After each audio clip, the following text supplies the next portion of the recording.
Meu nome é Paula Pantoja Boechat e eu estudava medicina e aí conheci meu marido, Walter Boechat, começamos a namorar em 72 e ele frequentava o grupo de estudos da doutora Anísia da Silveira e me convidou a ir para lá. Só que eu queria fazer cardiologia naquela época, eu participava de um grupo de estudos sobre hemodinâmica com o professor Antônio Paz de Carvalho desde o segundo ano médico e não tinha a menor intenção de me tornar analista junguiana.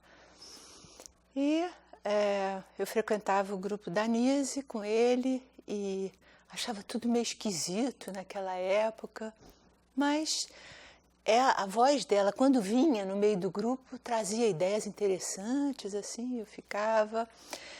Mas aí um dia eu fui com o Walter lá, já preparada para um casamento, ele de terno e eu já arrumada para ir para um casamento. Ele foi devolver um livro, pegar um livro, alguma coisa que ela tinha realmente uma super biblioteca. Foi a grande introdutora do Jung no Brasil e uma mulher de muita cultura mesmo, admirável. Mas ela não gostou do meu jeito, muito arrumadinha demais, então ela virou para mim e disse: se você quiser casar com um analista junguiano, você tem que saber que ele vai ter que estudar 6 horas por dia.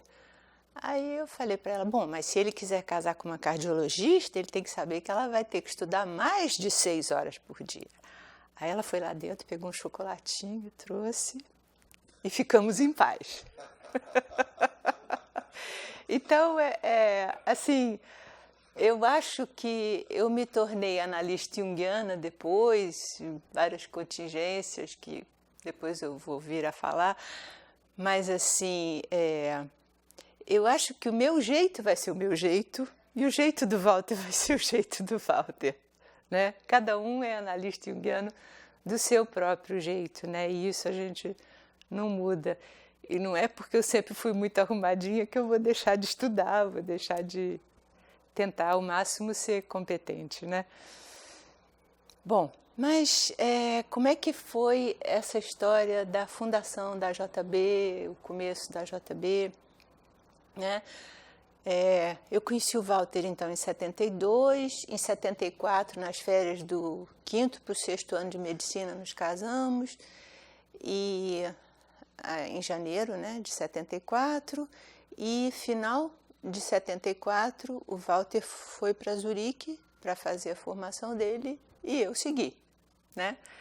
E aí fiquei tentando então um estágio em cardiologia, mesmo sem ganhar, e não consegui nada. Aí fiz uns cursos teóricos de pós-graduação, né, em alemão, um pouco de alemão eu sabia, mas nada de encostar a mão em pacientes, em usar um pouco, né, do que eu queria de clínica médica, não consegui nada.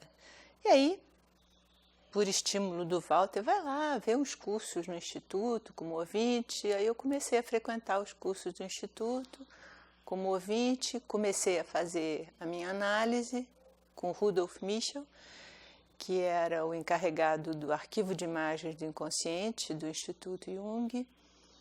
Aliás, quando fomos para lá, o Walter levou uma coleção de slides que a doutora Anísia da Silveira mandou para ele, com todas as pinturas dos psicóticos do Museu de Imagens do Inconsciente, e aumentou muito o acervo do Instituto Jung. Isso é uma coisa muito bacana que tem lá.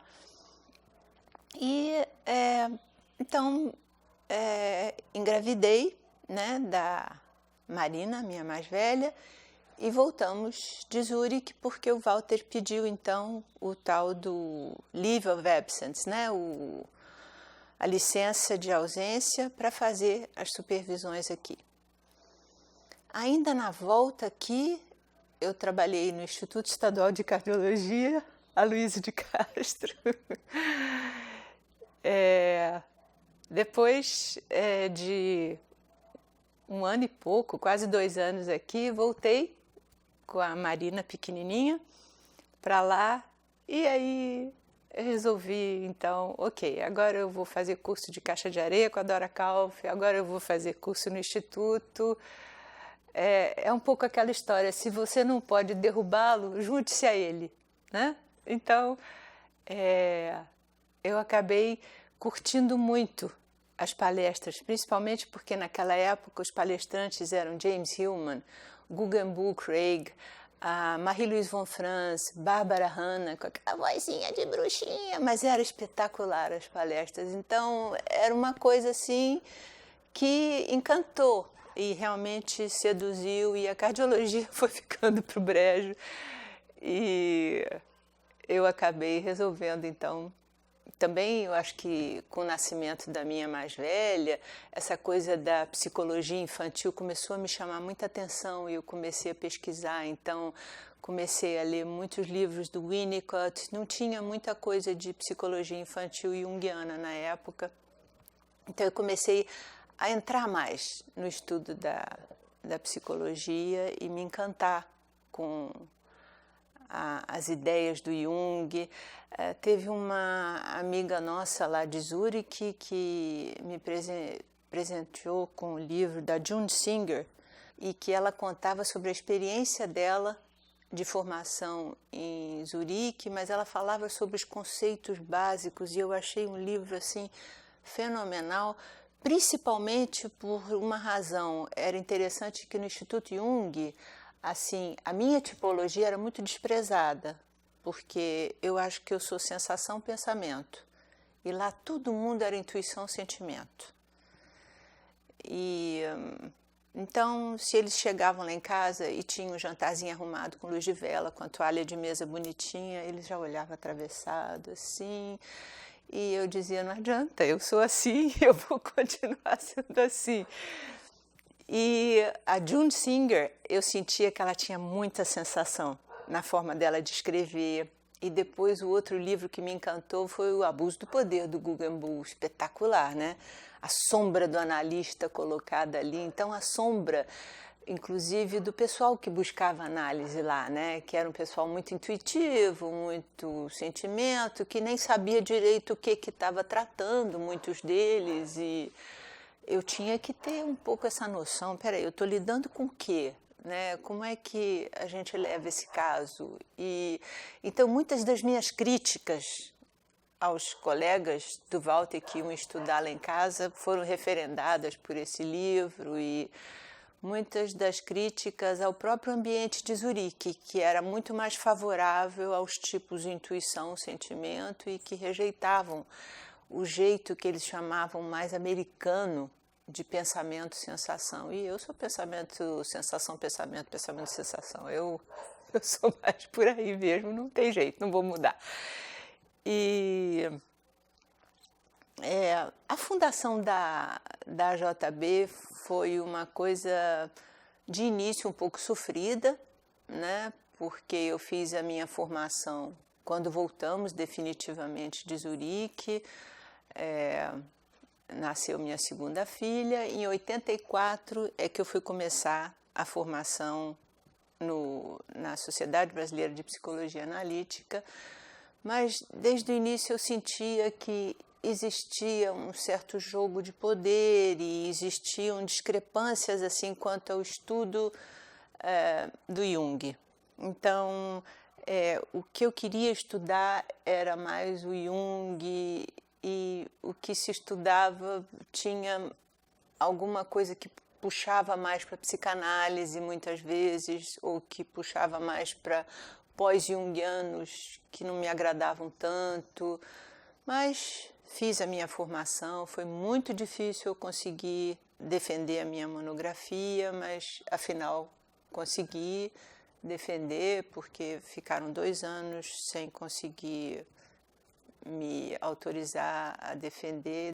Afinal, em 90, me formei, e aí já existia em 90, e a coisa se efetivou mesmo em 91, nesse encontro 30 anos após Jung em São Paulo, um grupo que não estava se sentindo bem dentro da SBPA e que queria formar um novo grupo com ideias novas, com o Jung, voltar ao Jung clássico, ao mesmo tempo lançar mão de pós-junguianos mais da clínica, como Mariacobi, como Guggenbull, como Murray Stein, outros mais ligados na clínica.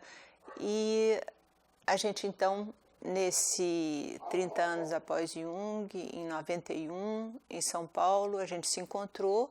O grupo de São Paulo que estava discordando era o Glauco, Priscila Caviglia, Glauco Usson, Priscila Caviglia e o Cândido Valada.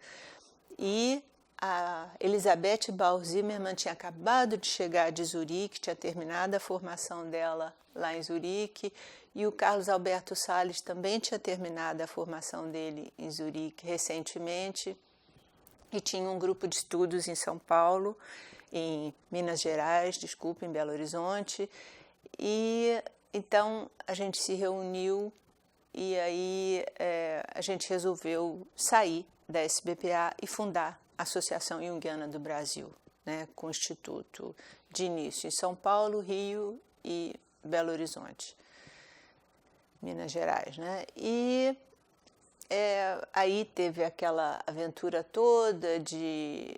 O Andrew Summers veio ao Rio oficialmente conversar com as duas instituições, né? Ele foi a São Paulo e veio ao Rio.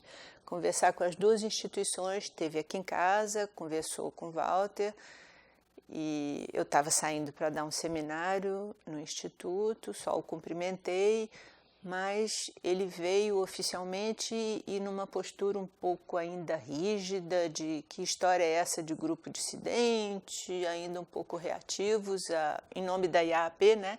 Ele vinha ainda um pouco reativo. Aí, em 92, no Congresso em Chicago, nós apresentamos a postulação para nos tornarmos um novo grupo, né, no Brasil, mas a SBPA, a outra instituição, não deu a carta de não objeção, que seria o requerido. Então, em 92, nós não conseguimos, mas depois do Congresso, em 92, o Thomas Kirsch, que era o presidente então da IAAP, teve no Rio, teve em São Paulo, teve aqui em casa com a filha dele, uma visita simpática, e ele até foi interessante porque ele disse, não, eu acho que o grupo de vocês me pareceu um grupo sério, tanto em São Paulo quanto no Rio, um grupo que tem alunos interessantes, eu tive conversando com alguns deles, e eu acho que vocês postulem para o Congresso em 95 que nós vamos aceitar vocês como grupo membro da IAAP. Inclusive, foi interessante porque quando ele soube que eu tinha tido problemas para defender a minha monografia na SBPA, ele disse, apresente a sua monografia como palestra no Congresso em 95. E eu fiz isso. Apresentei a minha monografia como palestra, então foi uma certa honra que ele me deu, né, de apresentar como palestra, e foi bem recebido, foi muito interessante. E em 95, então, nós fomos aceitos, mas como tinha mudado a legislação, então, para formar uma sociedade que treinasse analistas, só 7 membros, nós éramos 7 à época, só 7 membros, não podiam formar um grupo que desse formação, tinha que ser no mínimo 10 analistas, então nós precisamos que a turma que estivesse fazendo formação fosse aceita como membro. Eles já estavam aprovados por nós, mas o Luigi Zoya, que era o vice-presidente, ou o presidente eleito, veio com a Ferena Cast, que era a presidente na época, que sucedeu ao Thomas Kirsch, vieram em 97, examinaram nossos alunos aqui, examinaram os alunos em São Paulo, aprovaram alunos aqui, que já estavam sendo aceitos por nós, mas efetivaram como membros da IAAP. Então, foi Lígia Fuentes, Ângela Kozak Nakasio, que mudou para São Paulo, Áurea Cristina Torres, Dulcineia Monteiro. Então, acabou a Ângela mudando para São Paulo, aqui no Rio ficamos eu, Walter, Lígia, Dulcineia e Áurea, 5 aqui no Rio, né? E foi uma coisa pequena que foi crescendo, mas o primeiro simpósio organizado em 93 foi feito pelo Rio, mas também Mauá ficava no meio do caminho entre Rio, São Paulo e Belo Horizonte. Então, era um lugar que juntava equidistantemente os 3 institutos existentes, né? E foi a opção que a gente fez. Inclusive, algumas assembleias antes desse congresso foram feitas em Caxambu, porque Caxambu também ficava equidistante. Houve sempre essa tentativa, né, em Mauá, de ser um lugar que não fosse sacrifício nem para o Rio, nem para São Paulo, nem para Minas Gerais, né? Assim, que ficasse mais ou menos no meio do caminho, dependesse de um esforço conjunto de todos.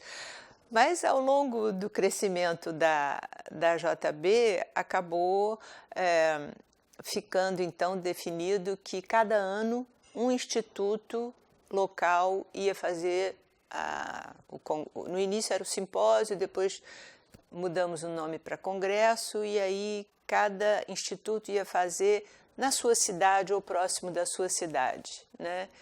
E mais tarde passou-se a convidar palestrantes da IAAP, da International Association for Analytical Psychology, né, da central em Zurique, convidar palestrantes de fora para vir. Então, de início, esses encontros, né, eram para trocar ideias e apresentação de trabalhos, e se colocava mais como um simpósio, mas depois, por sugestão do Joel, que foi da primeira turma de formandos de São Paulo, do Instituto de São Paulo, né, e que acabou depois formando o Instituto de Campinas junto com Elizabeth Bauer-Zimmermann. O Joel, então, propôs que se chamasse congresso, porque dava mais pontos em termos de currículo, né, currículo Lattes e CNPq.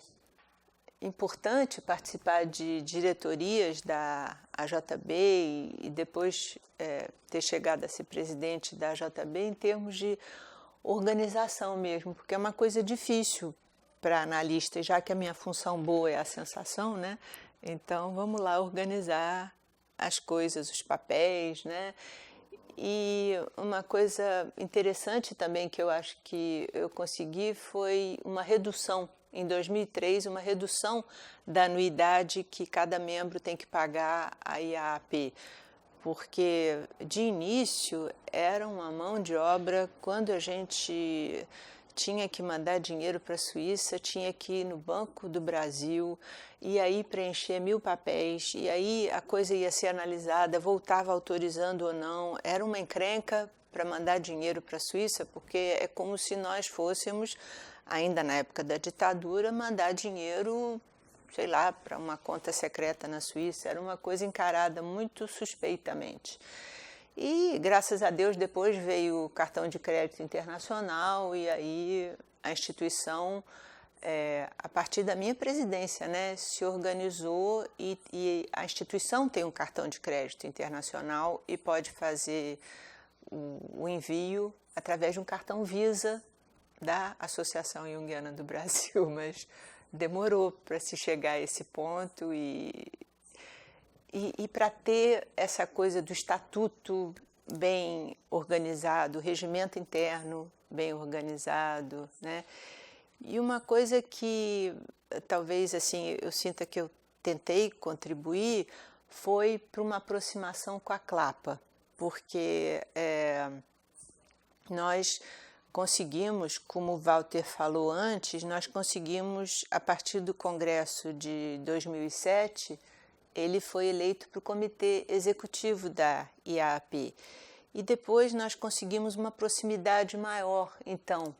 Né? Então, em 2013, eu fui para o Conselho de Sociedades, que os presidentes das associações no mundo todo se encontram em Zurique, em fevereiro, para discutir o destino das instituições, códigos de ética, várias coisas. E quando eu tive lá, eu coloquei algumas queixas, assim, que eu acho que em termos da CLAPA, eu, enquanto presidente da AJB, consegui um diálogo maior com o Tom Kelly, presidente da IAP, que esteve no Congresso da CLAPA em Florianópolis e sugeri algumas alterações que foram muito bem aceitas, e hoje eu sinto que nós temos uma relação muito mais amigável e menos estranha com as pessoas da SBPA que também colaboram com a CLAPA. Então, eu fui convidada pela Iraci, que era diretora de ensino da CLAPA, para fazer parte do grupo que prepara o currículo para os estudos da CLAPA, e, de alguma forma, passou a ter uma relação muito mais normal, amigável, de duas instituições que se reconheciam diversas, porém no mesmo país e podendo haver trocas frutíferas. E essa troca eu acho que é boa, inclusive quando agora me pediram, o Tom Kelly me pediu para preparar o BID, né, que é o Programa de Organização de uma Proposta para que o Congresso de 2019 pudesse ser no Rio. Ele me pediu para preparar junto com uma pessoa da SBPA e o diálogo correu muito bem. Nós duas preparamos, a Selma Mantovani da SBPA, nós duas preparamos o BID juntas e tudo correu bem, o BID ficou muito bonito. E se nós não ganharmos agora para 2019, com certeza para 2022 o Congresso deverá ser no Rio de Janeiro, que vai ser uma coisa muito interessante, porque, como eles próprios dizem da IAAP, inclusive os que publicam o Journal of Analytical Psychology de Londres, eles estão muito interessados no pensamento junguiano do Brasil e da América Latina, como se fosse esse interesse no inconsciente cultural nosso, que é muito rico, e inclusive a Susan e o nome dele eu esqueci, Meredith Owen, ok. Os editores do Journal of Analytical Psychology disseram para a gente que eles acham que a Europa está um pouco perdida, e um pouco assim, ou radical na xenofobia, ou então muito tradicional, ou então tentando uma integração ainda difícil, e que nós, aqui no Brasil, segundo a visão deles, nós conseguimos uma integração racial e uma integração de folclore, uma integração bonita e muito simbolicamente muito interessante, que eles admiram muito. Então, eu acho que nós temos muito a contribuir. Se o Congresso em 2019 não for aqui, em 2022 com certeza será, e vai ser muito rico. E uma outra contribuição, já que você perguntou, né, Humberto, assim, é que o Tom Kelly também me convidou para fazer parte do comitê de ética da IAAP, né, da International Association of Analytical Psychology, e é um trabalho bastante interessante, bem trabalhoso, que a gente faz encontros pela internet. E aí eu me ofereci, então, quando a gente fez o comitê de ética da AJB, para fazer parte do comitê de ética da AJB, porque eu podia trazer a experiência da IAAP para a gente, então, fazer o nosso código de ética, porque até recentemente o nosso código de ética corresponde a respeitar o código de ética do Conselho Federal de Psicologia e o Conselho Federal de Medicina, uma vez que nós só aceitamos para a formação ou médicos ou psicólogos, mas eu acho que é importante que a gente tenha um código de ética específico para os analistas junguianos. É uma coisa bem específica que tem que existir, e eu acho que isso tem que existir um código de ética que inclua também os candidatos, porque os candidatos ainda não fazem parte da associação, mas eles estão ali e eles estão sofrendo, de alguma forma, pressões ou assédios ou injustiças ou até, né? Eles precisam ser vistos também dentro de um código de ética. Então, nós estamos já nos finalmente desse nosso código de ética e tem uma mudança de visão, né? Do papel do professor, o papel do analista, do supervisor, o papel do candidato. Quer dizer, essas coisas têm que ser muito bem colocadas e é claro que o candidato também tem direito a reclamações ou elogios, mas o professor também tem direito a ser respeitado. Tudo isso tem que estar contemplado no Código de Ética e ser levado a sério. E eu acho que desde que o candidato entra, ele tem que assinar que está de acordo com aquele código de ética, assim como cada membro também tem que assinar que está de acordo. Isso vai ser levado para a próxima Assembleia, no Congresso em Ouro Preto, agora em novembro, né?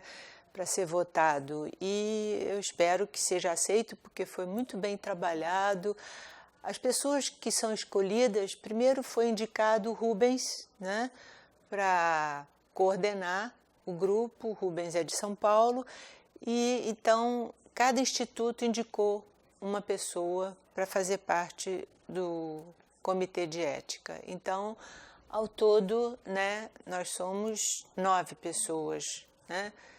E, aliás, 8.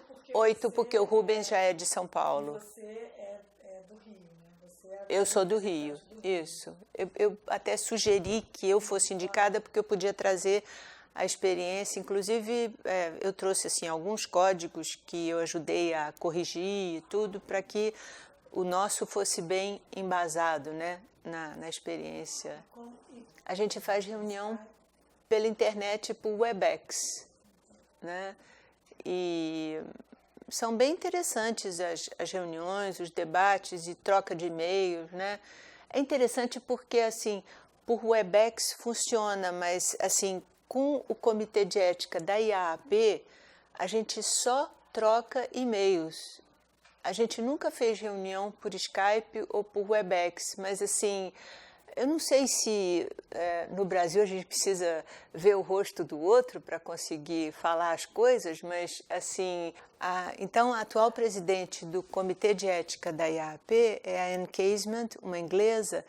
Então, ela passa, por exemplo, tem uma queixa contra um analista, não sei, na Eslovênia, no mundo afora, né?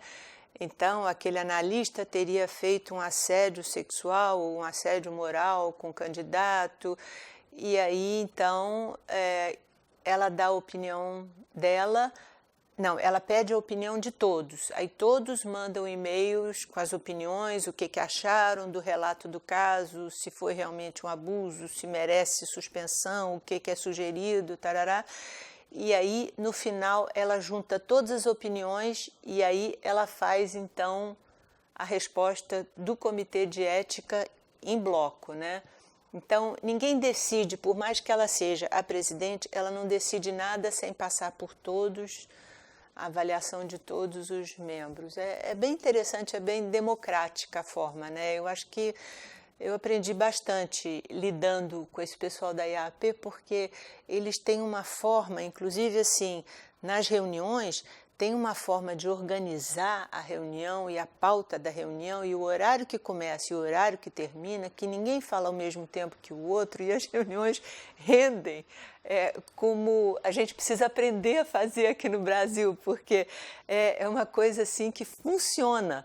Sabe? Eles dizem, a reunião nossa vai ser de 8 às 10, a pauta é essa. E aí terminou aquele item, ninguém pode voltar mais aquele item porque já terminou, já ficou decidido. Então, eu acho isso muito civilizado, a gente está aprendendo muito com eles, viu? Eu acho que é muito interessante a forma do europeu funcionar, o mesmo americano, eles são bem práticos, bem pragmáticos, eu acho muito interessante. a comissão de ética da AJB, de início foi escolhido o Rubens, né? E foi enquanto eu ainda era presidente. O Rubens se dispôs a traduzir o texto básico da IAP, de Código de Ética, e então ele ficou como chefe da pré-comissão de ética, até foi colocado esse nome, né? E outras pessoas se agregaram e aí foi trazida a ideia de que houvesse um representante de cada instituto e algumas pessoas se agregaram a essa ideia e vieram a fazer parte do Comitê de Ética. Agora, na gestão do Gelson, né, aí surgiu a ideia, então, de fecharmos mesmo um código de ética para a JB, porque a JB obedecia ao Código de Ética do Conselho Federal de Medicina ou do Conselho Federal de Psicologia, uma vez que só se aceitam médicos ou psicólogos para fazer a formação na Associação Junguiana do Brasil, de acordo com a nossa legislação, né? Mas resolveu-se que então ia se criar um código de ética específico para a Associação Junguiana do Brasil, como pelo mundo todo existem os códigos de ética de cada associação, e era um pedido da IAP que a gente tivesse um código de ética.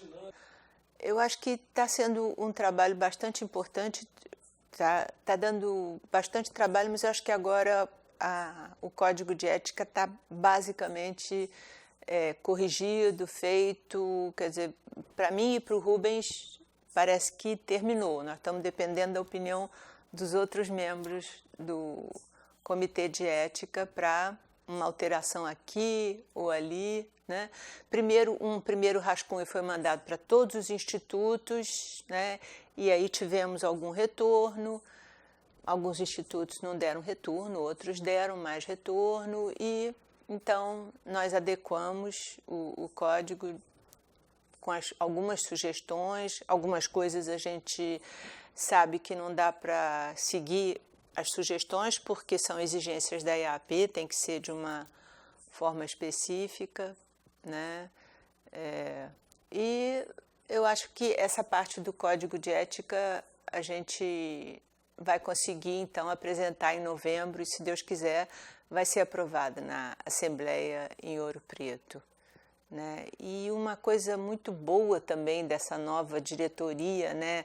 O Gelson, Fabiana, Lunalva, a Cassi, Humberto, eu acho que foi essa coisa do planejamento estratégico. Eu acho que é uma coisa muito rica, muito interessante e que está fazendo a gente repensar não só a fundação, as bases da Associação Junguiana do Brasil e dos vários institutos, mas também repensar o que a gente pensa em termos de futuro, qual o papel que cada um pode ter e pode ajudar mais a instituição, quais os pontos fortes e fracos. Eu acho isso uma ideia fantástica e para mim, vai ser um grande avanço para a Associação Junguiana do Brasil levar esse projeto à frente e continuar, né, nesse planejamento estratégico forever, se Deus quiser. 25 anos depois, bom, eu vou estar muito velhinha e aposentadinha, né? Isenta da taxa, que eu já estou de novo. Isenta da taxa, é verdade, ao completar 70, faltam 4 aninhos. Ok. Não, eu acho que daqui a 25 anos a JB vai estar cada vez mais forte, porque eu acho que não só nós na JB estamos mais unidos e mais olhando, a maioria de nós olhando numa mesma direção, eu acho que isso é muito bacana, como eu acho que o movimento psicanalítico em geral e da psicologia junguiana está vindo para a América do Sul e a Europa está ficando um pouco para trás. Isso eu ouvi deles, europeus. Então, eu me lembro, não sei se você lembra, Walter, em 75, a gente passou um Natal em Eranos, na casa Gabriela, e o James Hillman estava na casa Shanti. São 3 casas em Ascona, né, na beira do lago, e onde tinham os encontros de Eranos. E naquela época, o James Hillman estava muito interessado em analisar latino-americanos. Você lembra disso? Porque ele dizia que o inconsciente, não se falava inconsciente cultural na época, mas ele dizia que o inconsciente do latino-americano era muito mais rico do que o inconsciente do europeu ou do americano. Interessante a visão já do James Hillman. Então ele veio perguntar com quem que eu fazia análise, meio querendo um pouco mais uma latino-americana no consultório dele, mas eu já estava bem com o meu analista. E, ao mesmo tempo, foi interessante conhecer o James Hillman também. Já é uma outra coisa engraçada, porque o James Hillman era uma pessoa um pouco atrevida, assim, um pouco provocadora, né, Walter? Sempre foi muito provocador. Então, ele perguntou para mim, você é da América do Sul? Eu falei, sou do Brasil. Aí ele disse, interessante, o Jorge Luiz Borges disse que se a América do Sul afundasse, não ia fazer a menor diferença para o mundo. Eu falei, problema dele, ele é argentino. Nós, no Brasil, não aceitamos essa ideia. Então, ele provocava, sabe? Ao mesmo tempo que ele queria, uma analisando a América Latina, ele queria ver como é que eu ia reagir a uma provocação, né? E uma pessoa muito inteligente, brilhante, o James Hillman, né? Mas socialmente não muito simpático, né, Walter? Boa pessoa, ok. Criativíssimo, nossa, bota criatividade ali, mas... Mas esse interesse dele pela psique latina, que ele era muito amigo do Lopes Pedraza também. Não, mas é porque ele conhecia o inconsciente do Lopes Pedraza e conhecia o inconsciente latino-americano e ele tinha muita curiosidade, né? E eu acho que essa mesma curiosidade o europeu está mostrando que tem. Os editores do Journal of Analytical Psychology de Londres vieram procurar a gente no Congresso em Buenos Aires. Vocês não querem escrever artigos? Nós precisamos de artigos aqui de vocês, da América Latina. Nós temos muito interesse como é que vocês veem a psicologia junguiana. E a gente vê de um jeito nosso. A gente vê de um jeito nosso. Com certeza. Isso é diferente. É diferente. Eu acho que, assim, isso já começou lá com a Anísia da Silveira, lembra a história que eu contei? Já ficou aquela história. Ela é tão arrumadinha aí, ela não vai deixar ele estudar, não é verdade? E eu queria fazer cardiologia, ter que estudar muito também, né? Já estava estudando, né? Eu estava fazendo medicina na UFRJ, estudava bastante. Então, assim, eu acho que tem uma coisa, Cláudia, que as pessoas, não sei, confundem, que é a persona com o ego, né? E eu acho, assim, que mulheres muito arrumadinhas são vistas como louras burras, né? Só que não necessariamente. Eu quero continuar arrumadinha sem ser loura burra. Aliás, nunca vou ser loura, mas assim, eu não quero ser vista como burrinha de jeito nenhum, porque, não sei, eu acho... eu não me considero, entendeu? Eu também não sou brilhante, eu tenho muita admiração pelo estudo, pela dedicação do Walter. Eu acho que ele é uma pessoa brilhante e eu acho que ele é uma pessoa muito profunda. Agora, eu acredito que ele tem a forma dele de olhar para a análise junguiana, para os estudos de Jung. Ele tem a preferência dele por certos textos e eu por outros. Mas eu me sinto muito junguiana. Eu acredito muito na ideia de processo de individuação, na ideia de que o self vai conduzir esse processo de individuação e que esse diálogo é muito importante com o self. Então, eu acho que cada um faz de um jeito, e é bom que cada um faça de um jeito, porque a gente pode ser solidário, a gente não precisa competir, um complementa o outro, de certa forma, né? E eu não me importo de ser esposa do Walter, não. Algumas pessoas me encaram como Paula Boechat, outras só como esposa do Walter. Não faz mal, não. Assim, de parentes, da minha mãe também, essa coisa assim de que por trás de todo grande homem tem uma mulher ali empurrando. Pelo amor de Deus, eu não empurro ninguém, eu me empurro a mim mesmo, ele se empurra a ele mesmo. Estamos cada um na sua. Eu acho que assim, esse papel de ser quem vai colocar ele no trono, não. Entendeu? Não. Cada um que se coloque no trono que quiser se colocar, entendeu? Cada um que se coloque no papel que quiser ocupar. Eu acho que quando o Tom Kelly convidou o Walter para ser o coordenador da CLAPA e da comunicação entre a CLAPA e a IAAP, ele sabia que o Walter ia fazer bem isso. Quando ele me convidou para ser do comitê de ética e depois até me convidou para ser presidente, mas eu tive que declinar porque é uma coisa muito trabalhosa e que toma muito tempo e que eu preciso ganhar meu dinheiro com meus clientes. Eu não posso dedicar todo esse tempo para a IAAP. Então, eu acho que eu fazer parte do comitê já está de bom tamanho. Mas eu acho que quando ele escolheu, ele entendeu a tipologia de cada um. Como é que cada um ia se virar bem, né, nesses cargos. E eu acho que no cargo de comitê de ética a gente tem que ter muita sensação para pegar os detalhes ali do que está escrito, o que pode estar subentendido por trás, o que pode dar mal entendido, o que a gente tem que conversar. Peraí, vamos ver se esse caso evoluiu assim mesmo, ou se tem algum mal entendido, alguma teimosia de alguém querendo derrubar o outro. Então, essa coisa mais do detalhe é minha, né? E a coisa mais, talvez, de uma comunicação internacional e articular, negociar com partes, assim, eu acho que é mais dele, né? Então, pega bem essa função, sentimento boa que ele tem e que para mim ia ser mais difícil, né? Eu tenho que ter pensamento e sensação ali no comitê de ética. Eu não posso ter muito sentimento, não, porque senão vai embaralhar, né? Então, eu acho que o Tom Kelly, ele foi legal, né? Ele pegou bem esses lados da gente e colocou cada um numa função de acordo com a forma de ser de cada um, né? Mas não me importo de ser a esposa do Walter Boechat de jeito nenhum. Fico muito honrada, acho muito legal.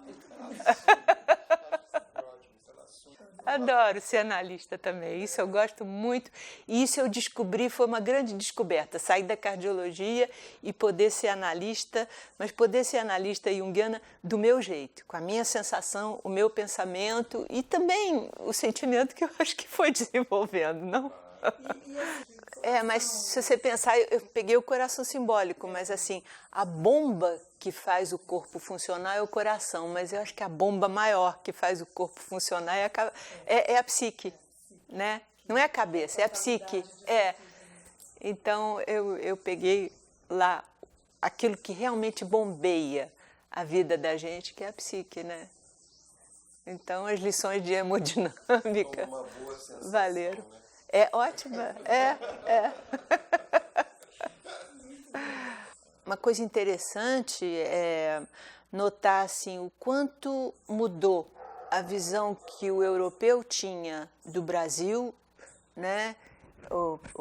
Basicamente os membros da IAAP, para agora, né? O quanto assim, nós estamos sendo valorizados em termos de pessoas com uma psique rica, interessante, né?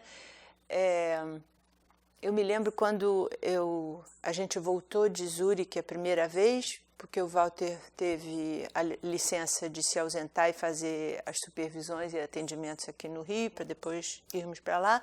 Eu voltei grávida de 6 meses e o meu analista perguntou assim, vocês têm filhos em casa? Eu falei, não. Aí ele falou outras coisas e depois, como é que vai ser com as cobras na rua? Eu falei, meu Deus do céu, eu fiz esse tempo de análise, será que ele entendeu alguma coisa que eu falei? Meu Deus, que decepção. É claro que alguma coisa ele entendeu, mas existia todo um folclore de que tinham cobras andando na rua, de que a gente tinha filho em cima da mesa com a parteira, vizinha, algo do gênero. Ele não entendeu, não. E o quanto agora eles estão vindo buscar a nossa riqueza e respeitando a nossa forma de conduzir a psicologia, de trabalhar, né? É bem interessante isso, essa mudança, né? Quer dizer, ok, 40 anos, mas mudou bastante, né? Nós crescemos muito e eles estão reconhecendo o nosso crescimento, com certeza. Ok? Excelente. Ok.